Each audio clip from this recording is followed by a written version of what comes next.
And if you watch Joe Rogan's interview with a CIA guy, he said that our technology is held back 100 years based off what they already have in inventory and what's allowed to be released to the public. Have you? Okay, speaking of Joe Rogan, did you see where they said they now have the technology to where you can dream and communicate through the dream? Yeah. What do you think that is? And do you think we're getting closer to playing God completely? Real life.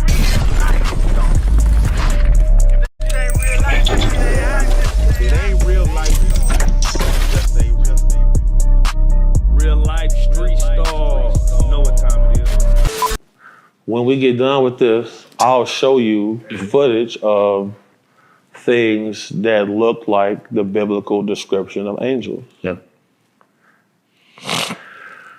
The truth is stranger than fiction. For sure. You feel me? The truth is, once the government came out and said that they have off-world craft, you can look this up. Mm-hmm. They said that UFOs do exist. Off-world craft, we have them in our possession. What does that mean? We went from the Model T Ford to Bugattis in less than 100 years. We got fiber optics from these vehicles. Mm-hmm. A lot of the stuff that we have is from this. And if you watch Joe Rogan's interview with a CIA guy, he said that our technology is held back 100 years based off what they already have in inventory and what's allowed to be released to the public. Have you? Okay, speaking of Joe Rogan, did you see where they said they now have the technology to where you can dream and communicate through the dream? Yeah. What do you think that is? And do you think we're getting closer to playing God completely? Say it again. What do you think that is, right? And do you think we're getting closer to where they're going to just be playing God completely? Well, have you seen the movie Inception? Yeah. Same shit. Yeah, but it's crazy that it's... But see, here's the thing, and this is what they say when you see movies, right? When we watch these movies, you're not seeing things that already, you're not seeing things, ideas Somebody coming in? No, we're Pardon me. No. We're not seeing things that any ideas or anybody's imagination. These are actual events that have taken place and been documented, and people have access to them, and they use them for our entertainment. Okay. Are you familiar with the movie Close Encounters of the Third Kind? I think I saw by Steven Spielberg. Yeah. In the movie Close Encounters of the Third Kind, a creature is shown, an event is shown. Mm-hmm. Now, there's a man by the name of Dr. Stephen Greer. Dr. Stephen Greer has debriefed government officials about his experiences with non-human intelligences. When certain people he debriefed saw the movie Close Encounters of the Third Kind, they all looked around and said, somebody knows what's going on here. How can he put this film together and this film matches the same descriptions from reports that came in the 50s? Furthermore, there's a man by the name of Jaime Maussan from Mexico, who is a decorated journalist. And I want y'all to pull this up. Yeah, I'm looking up. Pull up the creature from Close Encounters. Okay. And then type in tridactyl. I'll text you the spelling fast.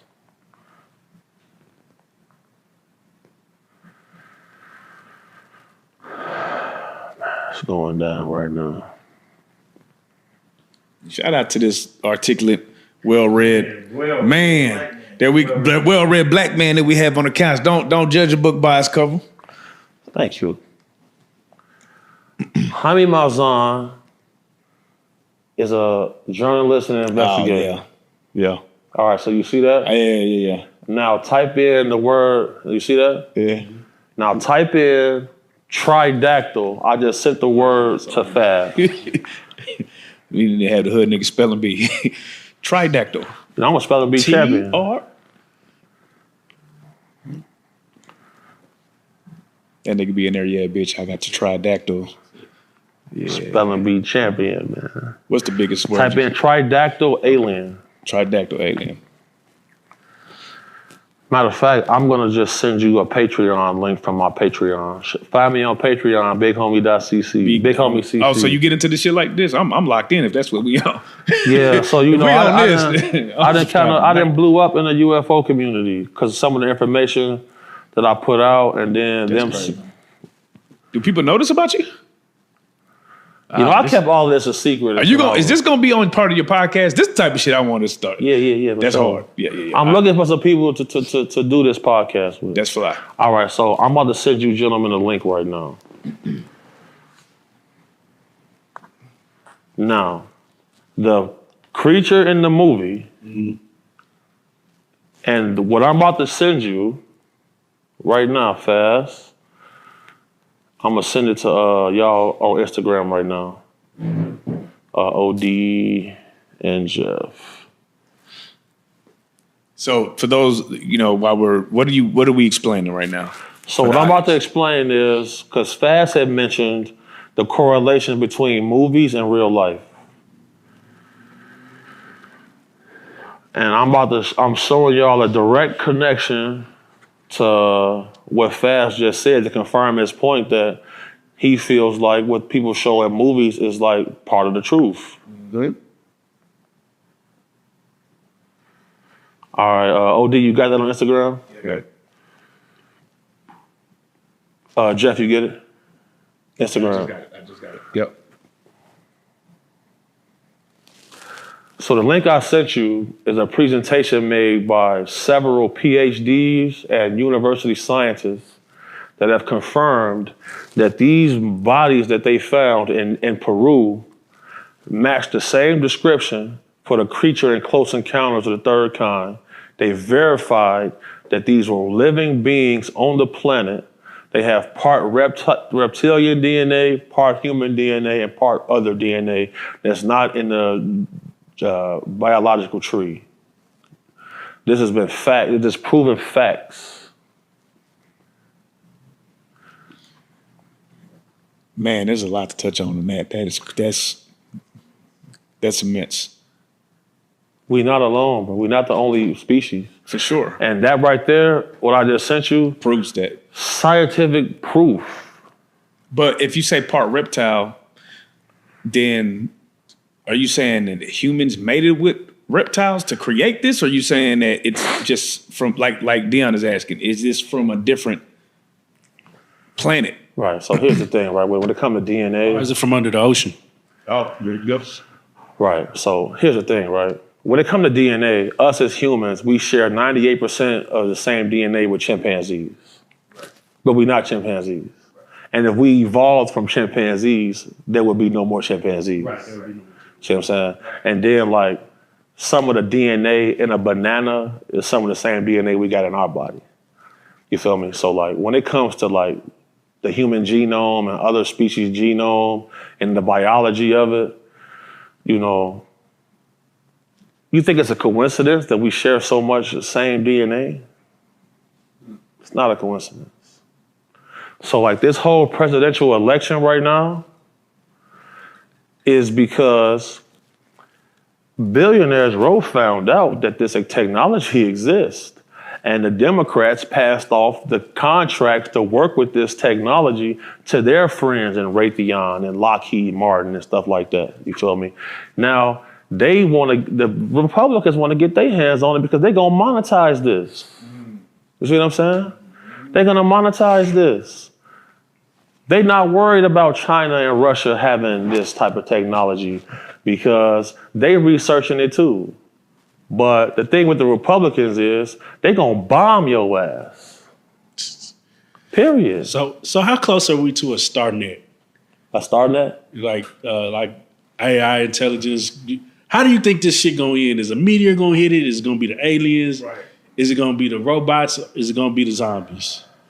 Like a meteor is not gonna do it because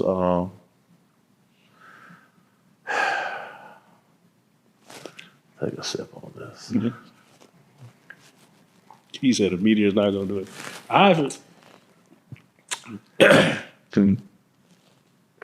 Dr. Gary Nolan Damn, this nigga just said that they have evidence that there are multiple factions of non-human intelligences and they all don't get along with each other. Right? Right. Declassified footage called the Mosul Orb from satellite and drone footage from in war zones.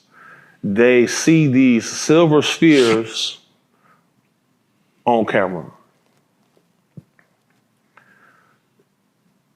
It's been documented that these spheres go into outer space and change the trajectory of asteroids. Oh, wow. There's a gentleman by the name of Patrick Jackson. Patrick Jackson has an entire expose and presentation on his study of these silver spheres.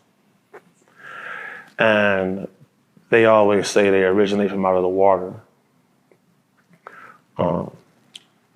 There is a global global defense system powered by some form of AI that is preserving the planet. Point blank, period. So you don't ever think this bitch gonna get hit with no solar flare or nothing like that? Well, in the Obama administration, they passed a bill to prepare cities and states for a potential solar flare, for sure. That's wild. Solar flares do exist. For sure. And That's gonna be it. no, here's the thing. Like, people always say, like, the end of the world, but we still here. The planet's been here for millions of years. Yeah. I don't think we'll see it. I'm just. And then, you know, like, if you just look at history, like, after every cataclysm, writing starts to pop up.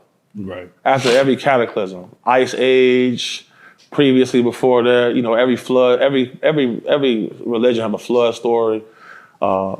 Writing continues to pop up. You feel me? Like, to me, the end of the world is our sun going supernova and frying us. Until that happens, the Earth not going nowhere, bro. Like, there's somebody who is monitoring and preserving the Earth, bro. There's a different species that's.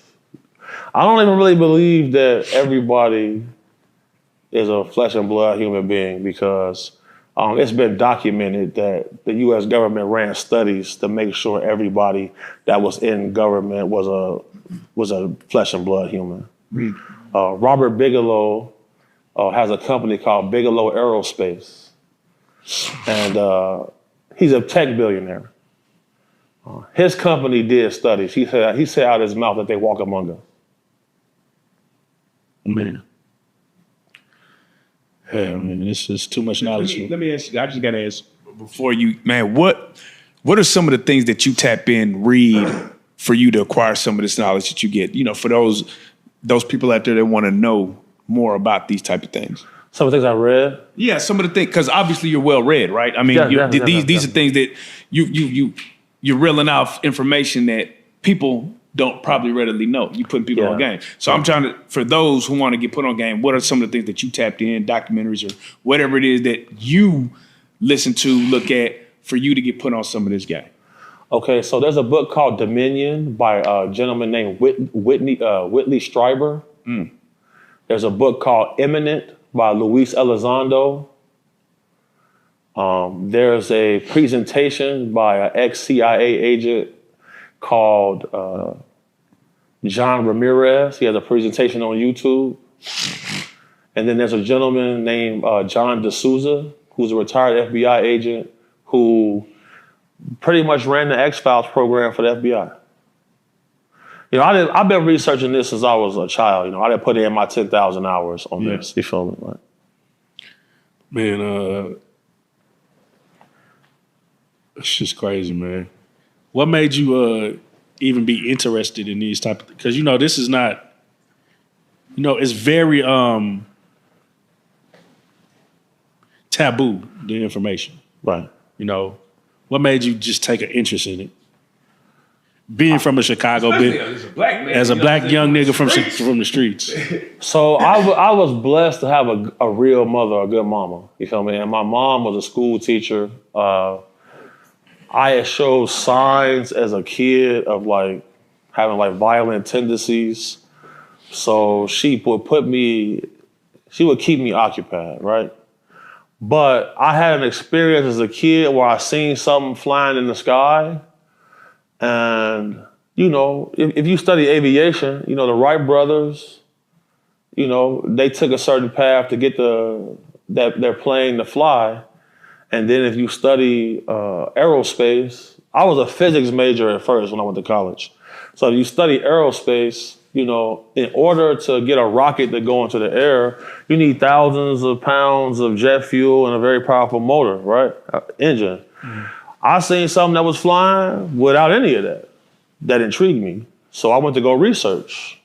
And I went to go research expecting to find that there was some sort of technology that somebody was operating, but it wasn't like that, you feel me? It was non-human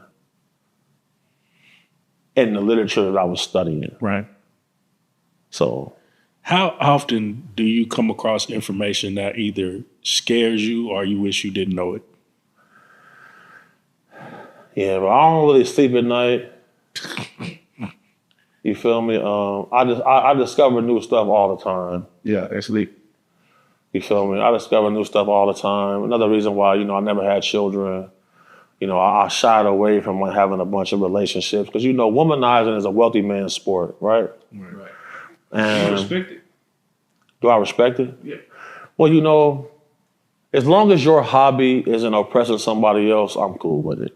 That's really what it be for people. You know what I'm saying? So what do you think is the thing about men with wealth and just having multiple women or never being satisfied with the women that they have? Well, if you study history, every ruler, every king, every man in power always had a harem.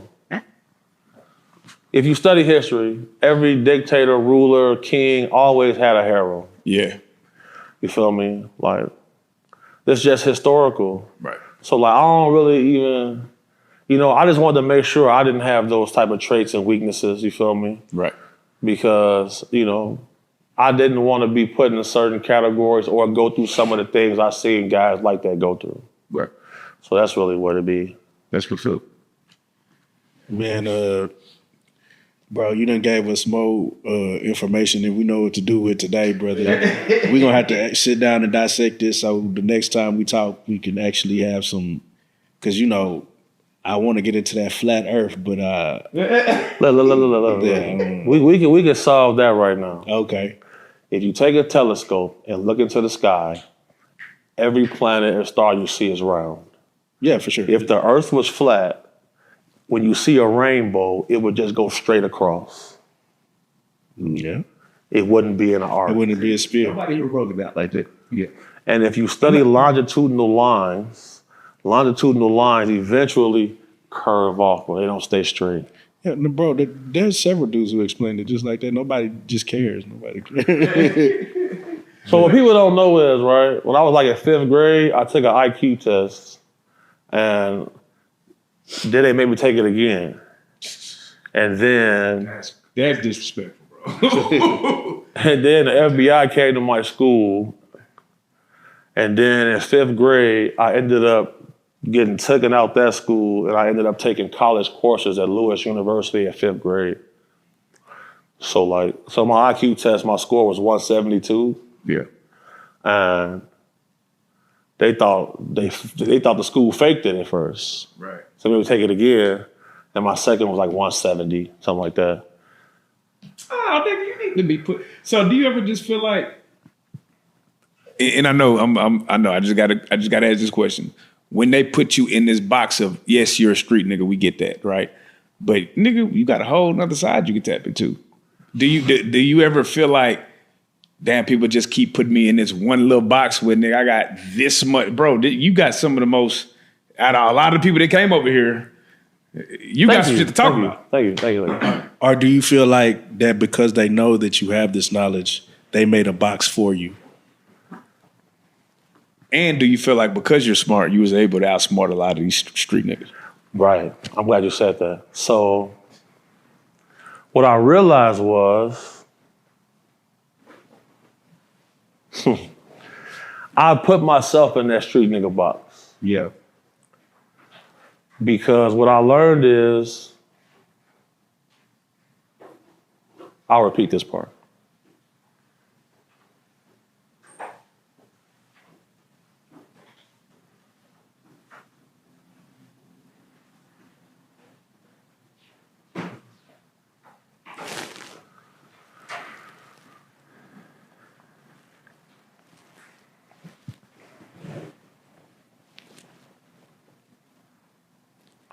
So what I learned is, so basically I put myself in the street nigga box. Because one, I knew my dad didn't like it and I hated him. Right. And then I realized that because I got this color skin, I'm large in stature, people would treat me weird because of that. And I realized that throughout history, whenever black men came to the forefront with their crusade or showed any part of superiority in this country, they got massacred. Mm-hmm. From Huey P. Newton to Martin Luther King to Malcolm X, all of those great men got massacred in this country. And I would always see guys doing brilliant things, like even in the street.